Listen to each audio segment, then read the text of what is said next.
Tamar entered Judah's family with hope. She married Judah's firstborn son, expecting a future of stability and children. But was wicked, and his life ended abruptly. According to the custom of the time, Judah's second son, Onan, was required to marry Tamar and produce an heir in his brother's name. Onan agreed outwardly, but his heart was selfish. He refused to give Tamar a child who would legally belong to his deceased brother. His actions were unjust, and he too died.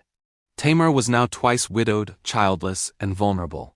Judah, fearful that giving her his third son, Shelah, might lead to another tragedy, sent Tamar back to her father's house. He promised she would marry Shelah when he grew older, but as time passed, it became clear he had no intention of keeping that promise. Tamar waited, and waited, and waited. Her hope slowly turned into quiet sorrow. In Tamar's world, a woman's security, dignity, and future depended on family and children. Judah's refusal to fulfill his duty left her trapped: no husband, no child, no inheritance, and no protection. But Tamar was not passive. She understood the law, the customs, and the obligations Judah was ignoring. She also understood that God valued justice, even when people failed. When she learned that Judah was traveling to Timnah to shear his sheep, a time of celebration and business, she made a bold, risky decision. Tamar removed her widow's garments and veiled herself, sitting by the roadside where Judah would pass. She did not act out of lust or manipulation, but out of desperation to claim the justice she had been denied. Judah, not recognizing her, approached her. Tamar asked for a pledge: his seal, cord, and staff items as personal and identifying as a modern signature or ID. These objects would later become the key to truth. Tamar conceived from the encounter, then quietly returned home and resumed her widow's clothing. Months later, word reached Judah: Tamar, your daughter-in-law, is pregnant. Judah reacted with harshness, forgetting his own failures.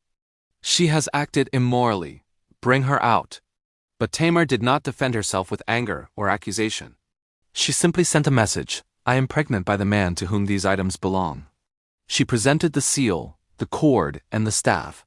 Judah's face fell. Recognition washed over him, not only of the objects, but of his own guilt. She is more righteous than I. In that moment, Judah changed. He acknowledged his wrongdoing, his neglect, and Tamar's integrity. Tamar gave birth to twins Perez and Zerah. Perez, the firstborn, would become a direct ancestor of King David and generations later of Jesus Christ. A woman once forgotten, overlooked, and mistreated became a foundational figure in the lineage of the Messiah. Justice. Tamar acted to secure the rights denied to her. Courage. She risked everything to uphold family duty and honor. Transformation. Judah moved from hypocrisy to humility. Redemption. God used a broken situation to bring forth a future king. Inclusion. Tamar, a Canaanite woman, is honored in Jesus' genealogy, Matthew 1. Tamar's story is not one of scandal but of strength, faith, and God's ability to work through imperfect people to accomplish perfect purposes.